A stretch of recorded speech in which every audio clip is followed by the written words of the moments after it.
Buenas tardes, hermanos, que el Señor les bendiga. Bienvenidos a Palabras que Inspiran. El último miércoles que me corresponde, ha pasado rapidito el tiempo, ha sido de mucha bendición. Agradezco a todas las personas que han estado conmigo en este lindo estudio que hemos encontrado sobre lo que es el amor de Dios, con tanto amor que nos trata. ¿Por qué nos ama tanto Dios? Hemos aprendido también los dones y regalos que Dios nos tiene para cada uno de nosotros y que debemos usarlos. Y hoy día queremos terminar con lo que Dios espera de nosotros. Después de darnos tantas cosas lindas, el Señor también espera que nosotros también, ¿cierto?, podamos devolverle un poco lo que Él nos da. Vamos a orar para que el Señor nos acompañe también. Señor bendito, te damos gracias porque sabemos que tú estás aquí con nosotros. Queremos, Señor, entregar lo mejor de nosotros para que tú te glorifiques, Señor. Bendice a cada una de las personas que estará viendo este video, Señor, y que también lo podrá ver después en el tiempo. Señor, todo lo que hacemos lo hacemos para ti con honor y también con humildad, Señor. Bendícenos en este ratito, acompáñanos en el nombre de Jesús. Amén. Bueno, lo que Dios espera de nosotros. El profeta Miqueas comparte lo que Dios espera de nosotros en un versículo que resume el corazón de la vida cristiana, y es un versículo con tanta influencia que está escrito incluso en el edificio de la Biblioteca del Congreso de los Estados Unidos. Imagínense ustedes, allí hay una placa donde está puesto, ¿cierto?, este versículo. El hecho de poner allí también este versículo nos muestra la importancia que los fundadores vieron en el versículo y cómo es algo fundamental para la sociedad. Qué bonito.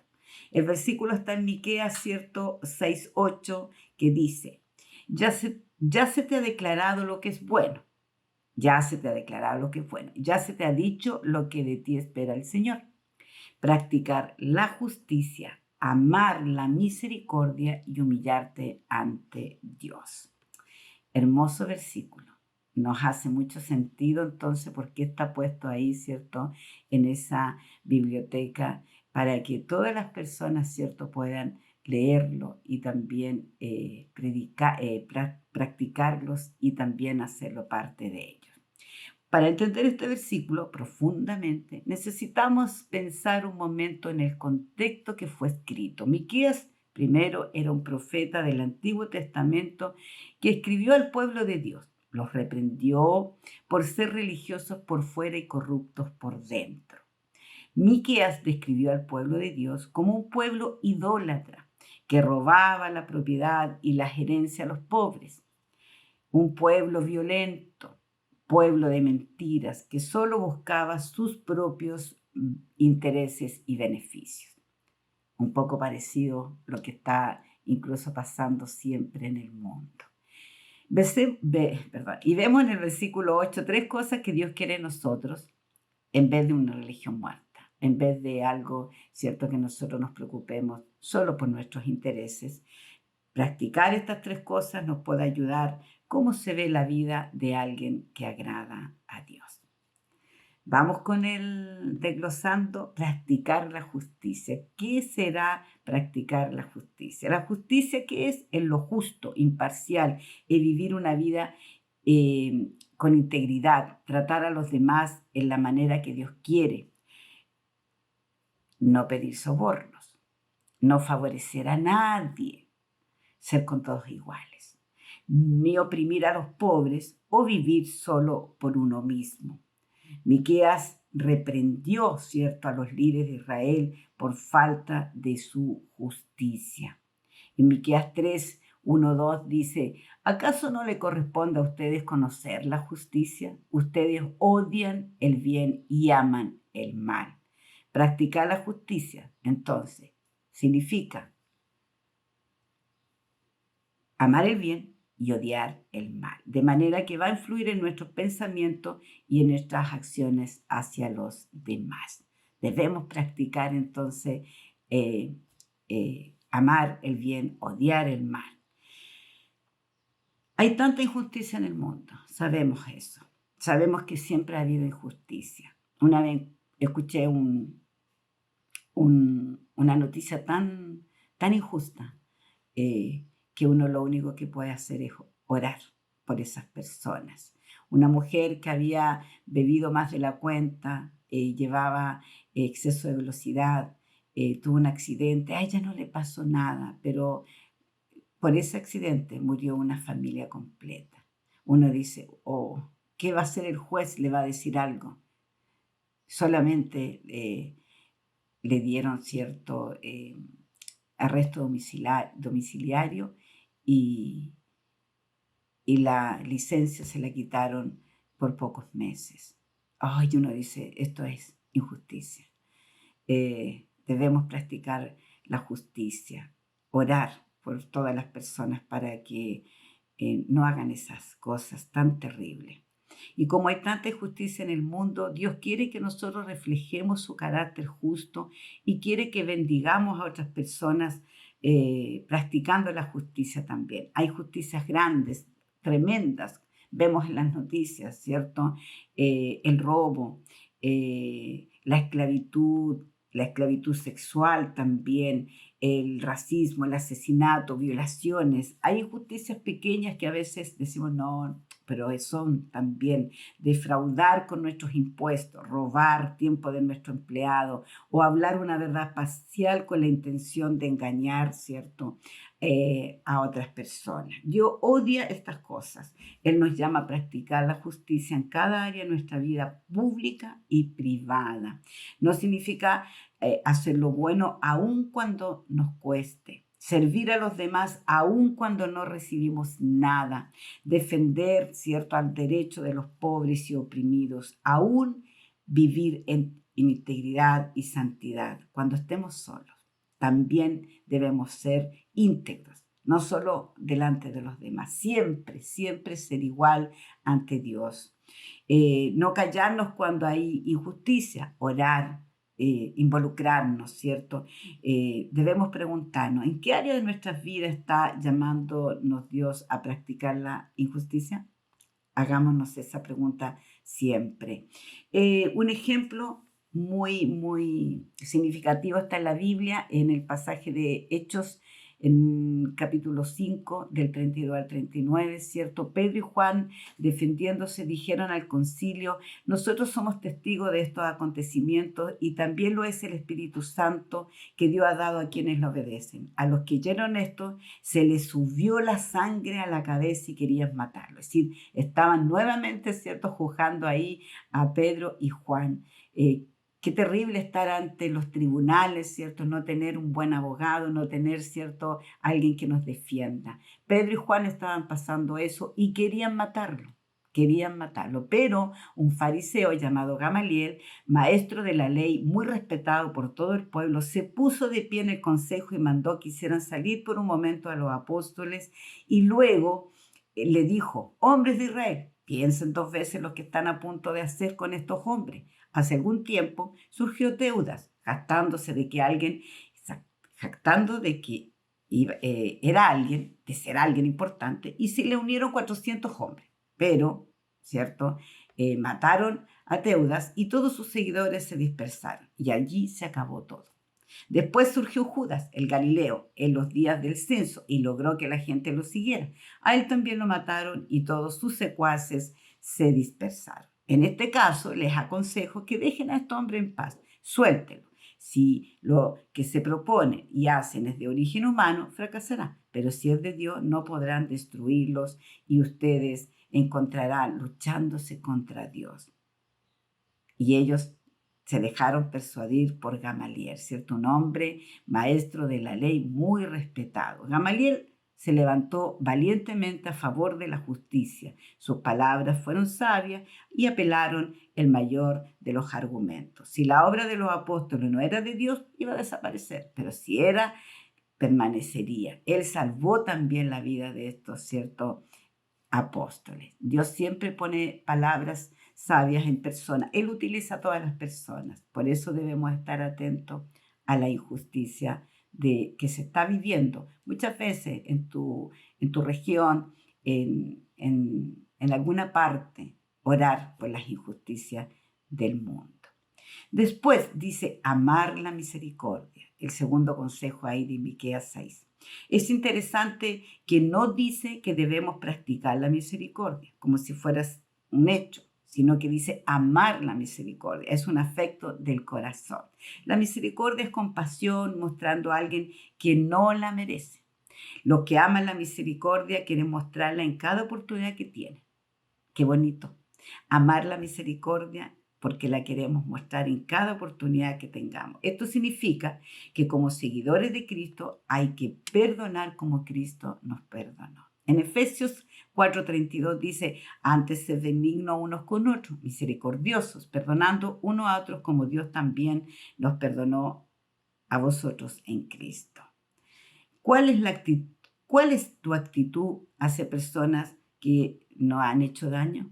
¿Cuál es nuestra actitud? A veces nos enojamos, a veces queremos venganza, pero amar lo bueno, ¿cierto? Es lo más importante. Amar, hacer lo bueno. No lo hagamos porque simplemente, ¿cierto? Lo debemos hacer porque Dios quiere que lo haga. Busquemos alinear nuestro corazón con el corazón de Dios y mira cómo Jesús nos mira y no será una carga hacer lo bueno. Siempre mirar cómo Jesús actuó en la vida que Él tuvo aquí, nos demostró en 3 años cómo Él era bueno con las personas, inclusive con los pecadores, ¿cierto? Cuando comenzamos a hacer eso, nuestro corazón simplemente sentirá la paz que solo viene del cielo. En los tiempos de Miqueas, el pueblo era idólatra, lo leímos, ¿cierto? No mostró misericordia, sino que eran violentos, mentirosos, se aprovechaban de sus vecinos y así quebrantaba la ley de Dios. Sabía que ellos, ¿cierto?, utilizaban la misericordia de Dios, pero utilizaron agradar a Dios con sacrificio, con decirle yo te traigo mejores animales, más becerros para sacrificar, cosas que Él nunca había pedido. Él quería que cambiaran de corazón.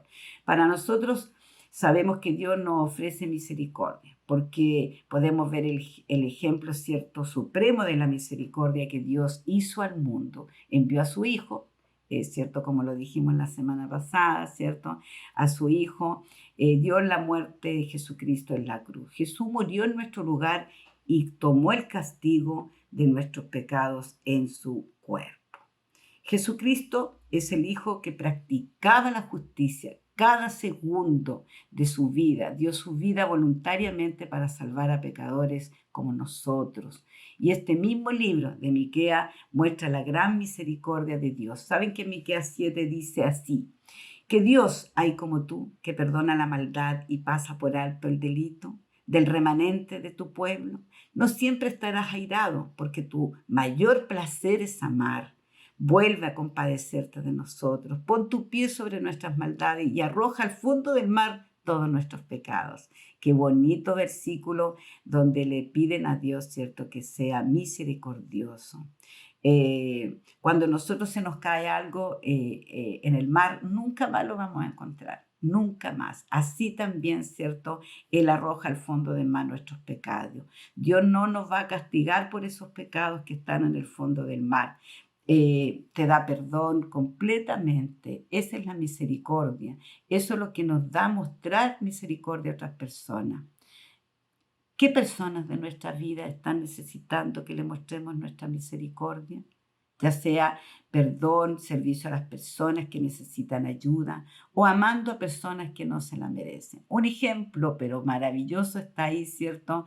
En la Biblia, ¿cierto?, que cuadra con la misericordia y la gracia de Dios. La parábola del hijo pródigo, ¿cierto? Sabemos que ese padre perdona a su hijo todo lo que él hizo. Así también Dios nos perdona a nosotros. Es muy importante, hermanos, porque en esta parábola este hijo había cometido uno de los actos más despreciables. No solo había aprovechado a su padre, le había pedido todo su dinero, había gastado en herencia, una vida desenfrenada, sino que había abandonado la nación de Israel y había hecho pacto con el extranjero, con un extranjero que le había, ¿cierto?, pedido criador de cerdos, ¿cierto? Según ellos, la rebelión del hijo era tan grave que lo único que le quedaba al padre era repudiarlo. Por eso no fue lo que hizo el papá, ¿cierto? Sabemos la historia tan linda, ¿cierto? Sino que lo recibió con sus brazos abiertos, le mostró su misericordia, le mostró su gracia y le dio un favor inmerecido, no porque el hijo lo mereciera o lo hubiese ganado, sino porque el amor que tenía como padre. Así también el Padre nos muestra, ¿cierto?, su amor. La próxima vez que tratemos de pagarle a Dios con algo malo que hemos hecho para ganarse otro favor, recuerda esa parábola del hijo pródigo. Ella nos enseña que a pesar de nuestros pecados, su Padre Celestial lo ha recibido con los brazos abiertos, le ha vestido con la justicia de Cristo y le ha puesto el anillo y el calzado de hijo de Dios. Lo último, humillarnos ante nuestro Dios. En la Biblia, Dios se refiere a humillarse como el acto de reconocer y aceptar nuestra condición de humano y que sin Él nada podemos hacer. Humillarnos es un sinónimo de someternos. Pongámonos bajo su cobertura, dándonos todo y sin reserva. Darnos el lugar en su vida. Reconocerlo en nuestros caminos y reconocer la necesidad que tenemos de Él. Cuando nos sometemos a Dios, Él pelea por nosotros. Cuando nos sometemos a Dios, Él pelea por nosotros y nos defiende. Cuando nos humillamos ante Él, entonces también, ¿cierto?, es un momento y un lugar ante quienes corresponda y Él nos va a exaltar. Siempre que hay humillación, ¿cierto?, Dios nos exalta. Si nos humillamos dándole todo nuestro ser al Señor y le decimos, Señor, esto es lo que soy, imperfecto, estamos declarando con humildad que solo nos puede dar, pero con Él sí vamos a poder. Cuando nos humillamos dándole todo nuestro ser, nos dice, Señor, esto es lo que somos. Muchas veces le decimos, Señor, aquí estoy, esto es lo que soy, perdónanos. Estamos frente a ti para que tú nos perdones, para que tú nos guíes, ¿cierto? Con Él podremos ser mejores personas.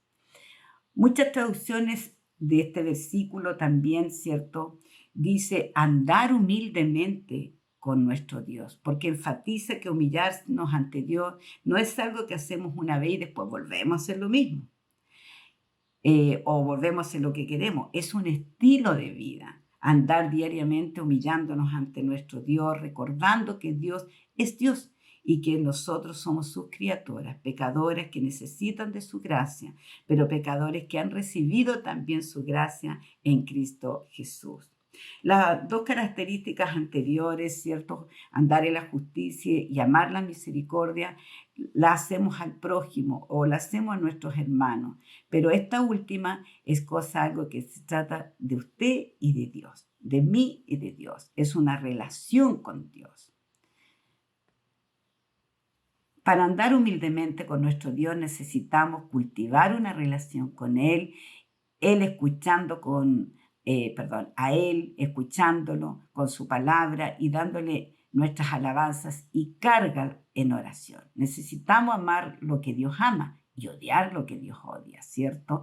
Hay que querer seguir y agradar a Cristo más que cualquier otra cosa y no tratar de comprar su aprobación con sacrificios como lo hacían ahí en el tiempo de Miqueas. Dios ya hizo el único sacrificio necesario, este sacrificio de su Hijo en la cruz nos da la oportunidad de disfrutar una relación con Él. Un ejemplo maravilloso que está en la Biblia está en Lucas 18, del 9 al 14. Jesús nos entrega la parábola del fariseo y del republicano para contraponer dos modelos de vida cristiana. El fariseo con arrogancia piensa obtener la salvación con su propio esfuerzo, y la del publicano que reconoce su condición de pecador y pide la conversión. Qué seguro de sí mismo estaba ese fariseo. Todo lo que decía era cierto. Su cumplimiento era intachable, pero así tan satisfecho y seguro de sí mismo, contemplando con desprecio a los demás. No tenía lugar para percibir el amor de Dios en su vida. En cambio, el publicano, pecador, sabía que lo único que podía hacer era entregar su vida en las manos de Dios, porque él no tenía nada para reconocer que el Dios de Jesús es su último asidero.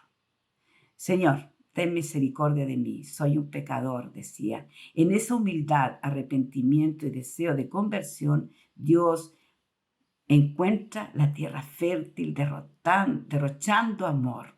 Con este texto y con ese caminar, hoy estamos llamados a convertirnos profundamente, a reconciliarnos, a mirar al otro en su dignidad y a reconocer que debemos ser humildes.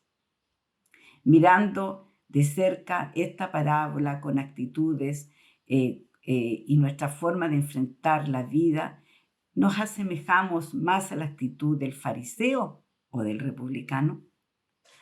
Cuando andamos humildes en nuestro Dios, nuestra vida se hace eco de lo que Miqueas dice en Miqueas también 4:5. Todos los pueblos marchaban en nombre de sus dioses, pero nosotros marchamos en el nombre del Señor, en el nombre de nuestro Dios, desde ahora y para siempre. Hermanos, para terminar hoy día, Dios espera que hagamos morir el pecado en nuestra vida. Un popular dicho en inglés dice: por fin encontré a mi enemigo, soy yo. Esto es muy cierto. ¿Cómo podemos abandonar lo que somos? Pablo ahí en el Nuevo Testamento dice que debemos darnos por muertos juntos con nuestra antigua manera de ser y aprender a vivir en Cristo. Nuestra vida consiste en dejar que Él tome el control de nuestras acciones y fijar nuestra vida en Él y lo que ha hecho por nosotros. Él nos ha dado todo. Él dio a su Hijo. Él nos dio todo lo que necesitamos. Nos dio amor, nos dio talento, nos dio regalos, nos da la vida. Hay muchas formas de poder seguir buscando en la Biblia todo lo que Dios da, todos los días, porque Él quiere que nosotros renazcamos, renaceremos, volvamos a nacer, seamos nuevas criaturas, seamos nuevas personas, para que le llevemos la gloria a Él. En estos versículos que hemos hoy día leído, repáselos, mírelos, como si fuera usted, ¿cierto?, todos los días una nueva criatura que quiere entregarle lo mejor a Cristo. Dios le ama. Dios quiere que usted sea una persona diferente para que podamos también reconocer que debemos amar la justicia, amar la misericordia y humillarnos ante Dios. Y en estas tres formas, como dice Miqueas al principio, ¿cierto? Y que está allí en esta placa ahí en la biblioteca del Congreso de los Estados Unidos, el hecho de poner allí también da y vemos la importancia que este versículo y cómo podemos también practicarlo nosotros en nuestra vida. Que Dios les bendiga, ha sido pero una bendición enorme estar con ustedes. Gracias por la oportunidad de poder también estudiar estos versículos que van a ser parte para mi vida y también que nos enseña para poder cambiar nuestra manera de ser y estar más cerquita de Dios cada día. Que el Señor les bendiga. Vamos a orar. Padre bendito, te damos gracias porque tú has estado aquí. Perdónanos, Señor, si muchas veces hacemos las cosas que no te agradan. Tú quieres que nosotros odiemos lo que tú odias y amemos lo que tú amas. Haznos, Señor, parte de tu reino, Señor. Queremos ser como tú. Queremos ser como tu Hijo Jesucristo. Y ayúdanos, porque queremos llegar a esa meta, para recibir esa corona, estar siempre puros, como dice el Salmo 15, ¿cierto? Solo los puros de corazón podrán verte cara a cara. Nosotros queremos verte, nosotros queremos ser mejores. Ayúdanos a llegar a esa meta, que eres tú. Gracias, Señor, por estar aquí y bendecirnos. Amén y amén. Hermanos, que el Señor les bendiga y hasta otra oportunidad. Los amo en el amor del Señor.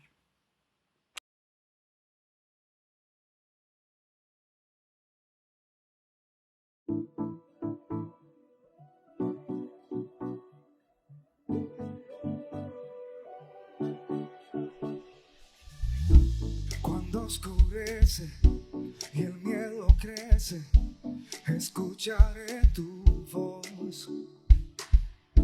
Si mi esperanza y fe se acaban, mi fuerza tú serás.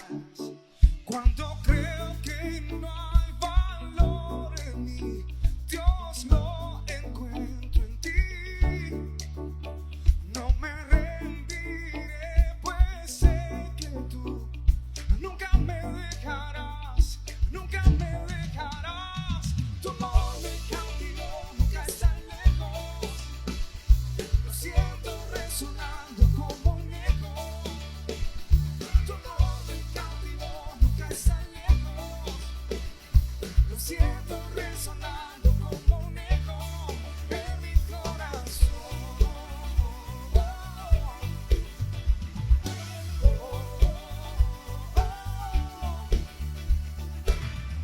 En cada etapa tú me recuerdas tus promesas, Dios. No hay quien detenga lo que tú empiezas, lo cumplirás, Señor.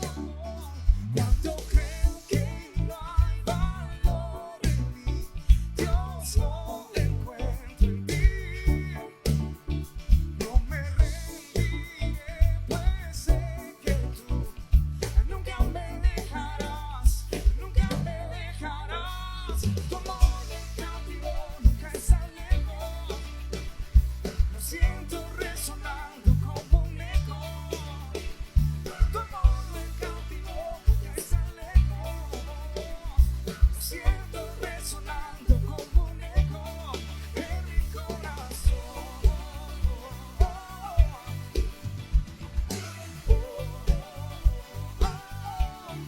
En mi corazón.